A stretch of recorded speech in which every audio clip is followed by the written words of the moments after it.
e gerar empregos, acima de tudo, de qualidade. Então eu começo essa nossa conversa falando sobre a operação da Polícia Federal, em conjunto com o Ministério Público do Trabalho, que resgatou só em agosto 532 trabalhadores em condições análogas à escravidão. Como que foi essa operação, ministro? Na verdade, a operação do Ministério do Trabalho e Emprego com respaldo da Polícia Federal e participação do Ministério Público do Trabalho.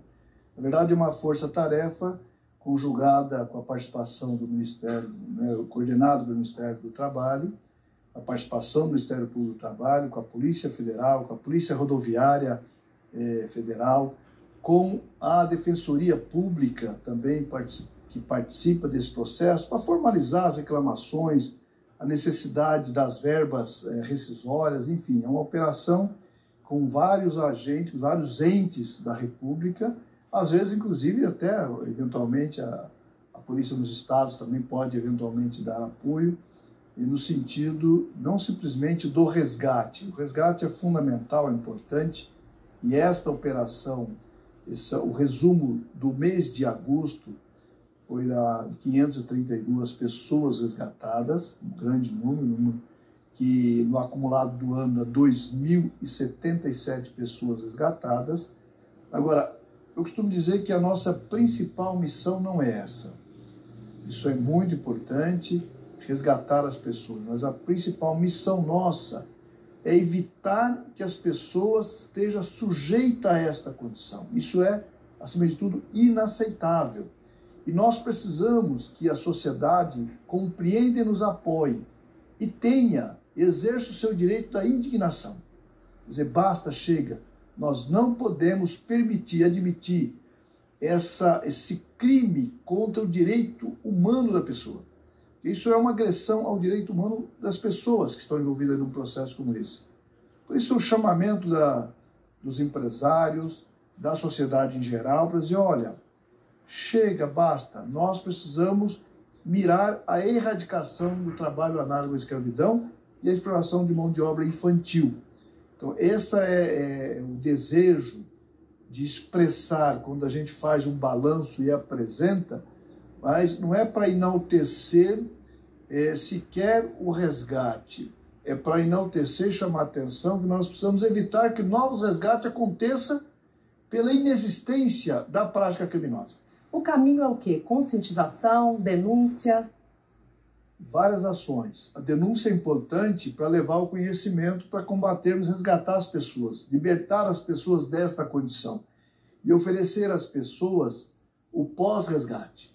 Pós-resgate ele está no cadastro único, ele está cadastrado para o direito ao Bolsa Família, para a manutenção de uma renda, para que ele possa sustentar a sua família decentemente. Ele tem necessidade de um processo de qualificação, de capacitação para o mercado de trabalho, onde a comunidade onde ele está, ou de onde ele foi tirado, tem como acolhê-lo de novo, de forma a oferecer condições dignas de trabalho. Então isso é uma condição muito importante. Outra é chamar a atenção da necessidade da conscientização, em especial do mundo empresarial. Não é possível que alguém queira submeter um ser humano, não é, um irmão, uma irmã, uma condição de trabalho análoga à escravidão. A precarização tamanha que leva a essa situação. Então é preciso que todos os agentes econômicos do país se responsabilizem por isso. Você tem a necessidade do parlamento observar quais os projetos que estão tramitando no parlamento para endurecer a pena de quem recorre a esse tipo de absurdo, para poder ir corrigindo. Mas, acima de tudo, chamar atenção para a conscientização. E no mundo empresarial, uma necessidade de consciência é o seguinte: qualquer ação, operação de um trabalho degradante que leva a essa condição, ele mancha a atividade econômica. Não é só aquela determinada empresa. O conjunto da atividade econômica acaba sendo contaminado na imagem. E cada episódio desse é muito ruim, muito negativo para a imagem do Brasil no globo. Então, a comunidade europeia, todas as comunidades que estão importando os nossos produtos, estão observando. Esses produtos estão sendo resultado de trabalho análogo à escravidão, exploração da mão de obra infantil, de agressão ao meio ambiente, crime ambiental. Então, tudo isso é fundamental para a imagem do Brasil lá fora. O nosso governo, a liderança do presidente Lula, é de que nós precisamos ir eliminando esse conjunto de notícias negativas para a economia brasileira e para o povo brasileiro e, acima de tudo, para o direito humano da pessoa que é subordinada, submetida a essa condição degradante. E já que o senhor falou sobre a exposição da atividade econômica, a gente pode falar em uma atividade econômica em que mais ocorre esse tipo de crime e também em alguma região do país? É mais frequente? Você tem sempre o estado de Minas, às vezes Goiás, mas o estado de Minas sempre com um grande número de ocorrências. Nesse caso, no mês de agosto, Minas de novo é o principal, aí vem Goiás, vem São Paulo, vem Mato Grosso, vem um conjunto de outros estados que vem compondo esses 532 no mês de agosto e a soma de 2.077 nos 8 meses. Agora, e tem as atividades, muitas vezes, carvoaria. Então, uma coisa que nós estamos trabalhando para mostrar assim, quem é o responsável, quem é o beneficiário de uma trabalho análogo à escravidão numa carvoaria. Porque as carvoarias, você fecha uma, ela abre logo ali na frente. Então nós precisamos chegar, quem é a grande marca, o grande consumidor, a grande empresa, muitas vezes até multinacional, que se beneficia desse tipo de trabalho precário porque vai comprar a matéria-prima muito barata. A produção de cana, bem de verdade, diminuiu muito na atividade da produção do álcool, do açúcar, mas especialmente da colheita e do manejo da plantação e da colheita da cana, até porque tem grande parte mecanizada. Mas cana é outro segmento importante. Café. Nós fizemos o Pacto Café esse ano, então diminuiu bastante o café, mas ainda teve muitas ocorrências do café, entre tantas outras atividades, como até no trabalho doméstico. Imaginar no trabalho doméstico a relação do trabalho análogo à escravidão é inimaginável, né? Até aquela situação vexatória daquele desembargador que tinha uma senhora idosa submetida a essa condição na sua residência.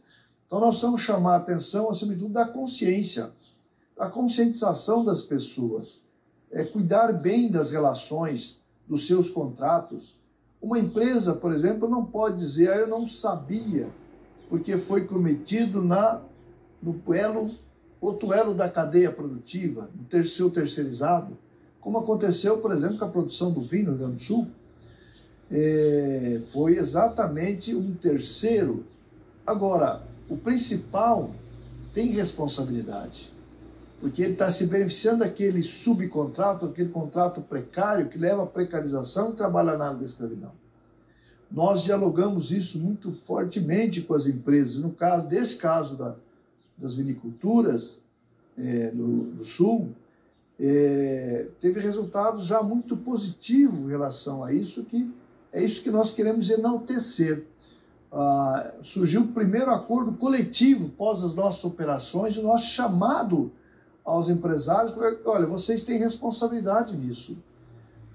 Então, a Confederação Nacional dos Trabalhadores Assalariados, que tentava, desde a década de 90, fazer um acordo e não conseguia fazer um acordo coletivo global com o setor de vitinicultura, conseguiu agora a partir das nossas ações. E nós queremos trazer outros setores. Então, o Pacto Café, vamos fazer agora o Pacto da Hortifruti Grangeiro, de forma também a ir eliminando e conquistando os segmentos. Então, a gente chama a atenção dos sindicatos patronais, das confederações patronais, de todos os setores da economia, dos sindicatos trabalhadores, para fiscalizar e nos trazer. Porque será a participação dos sindicatos que vai, de fato, resolver esse conjunto de questão. Se você tem nos vários setores da economia sindicatos de trabalhadores, empregadores fortes, representativos, negociando, construindo entendimento, isso não vai acontecer. O trabalhador também precisa estar consciente, né, para não ser enganado nessas situações. Exatamente, mas aí é uma situação mais complicada, eu diria, porque às vezes a fragilidade é tamanha que ele sequer tem força para reagir a essa situação. Muitas vezes tem tem situação que é dramática da pessoa dizer, é assim mesmo. Então nós não podemos aceitar que seja assim mesmo, que é coisa de Deus, que Deus é responsável por isso. Deus não quer o mal, Deus não quer a maldade, Deus não quer ninguém sendo escravizado. Então é preciso que as pessoas reajam e denunciem. Como houve tantas denúncias partindo das próprias pessoas, no caso lá do Sul, por exemplo, trabalhadores que fugiram e levaram a denúncia que criou as condições da gente fazer a operação e fazer o resgate, e agora surgiu o primeiro acordo. E tenho certeza que nesse setor lá do Sul, nesse setor econômico, nunca mais vai ocorrer de novo essa situação, porque a transparência, a participação organizada dos trabalhadores seguramente vai evitar.